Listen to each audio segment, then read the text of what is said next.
देते हुए आ रहे हैं और इस बार कैबिनेट में आपको भार दिया गया है भारतीय जनता पार्टी के द्वारा, क्या कुछ कहिएगा?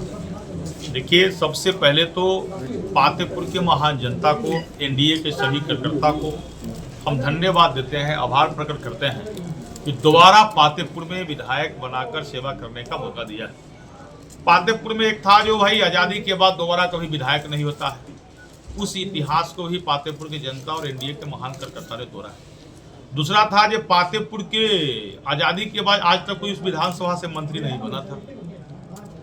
तो भारतीय जनता पार्टी के केंद्रीय शीर्ष नेतृत्व, अब बिहार भाजपा के शीर्ष नेतृत्व को हम धन्यवाद देते हैं पातेपुर के महान जनता की तरफ से, जो वो भी इतिहास टूट गया है और दोबारा विधायक भी बने और एक मंत्री के रूप में देश के माननीय प्रधानमंत्री नरेंद्र मोदी के मार्गदर्शन में, बिहार के माननीय मुख्यमंत्री नीतीश कुमार जी के नेतृत्व में एक काम करने का मौका मिलेगा और विकसित बिहार बनाने में हमारी जो भी भूमिका होगी वहाँ 100% हम विश्वास पर खरा उतरने का काम करेंगे। एनडीए की इस बार ऐतिहासिक जीत रहा, इस ऐतिहासिक जीत पर आप क्या कुछ कहिए?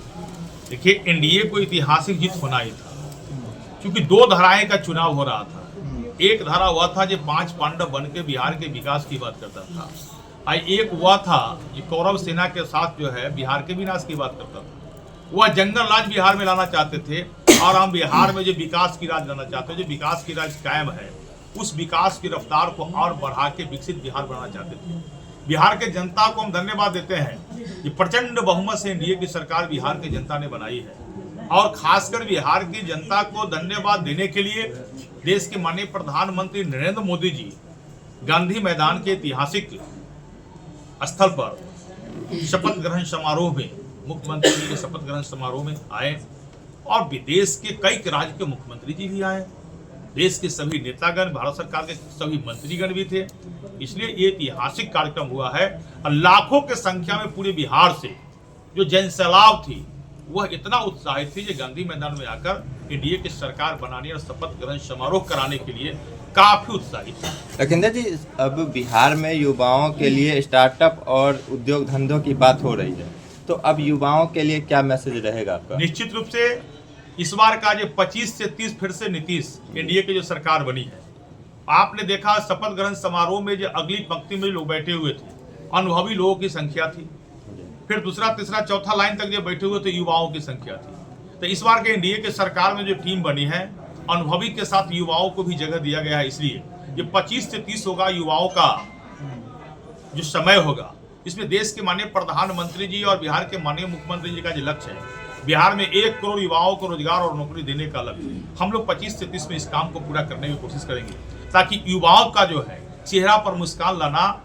पातेपुर हम जिस विधानसभा से आते हैं उस विधानसभा सहित पूरे बिहार को विकसित बनाना, उसमें युवाओं के चेहरा पर मुस्कान नहीं होगा तो विकसित बिहार नहीं बन सकता। अच्छा, बिहार में जो नए उद्योग धंधे लगेंगे उसके लिए सिंगल विंडो सिस्टम होगा स्टार्टअप के लिए? निश्चित रूप से जो जिनके पास में भी विभाग भी दिया जाएगा जी।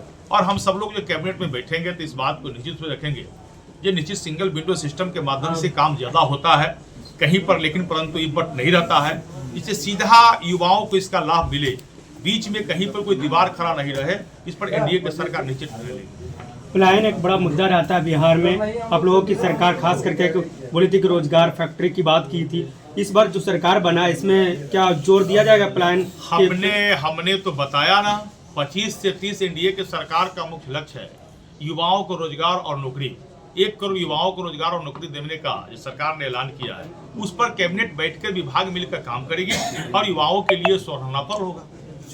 धन्यवाद।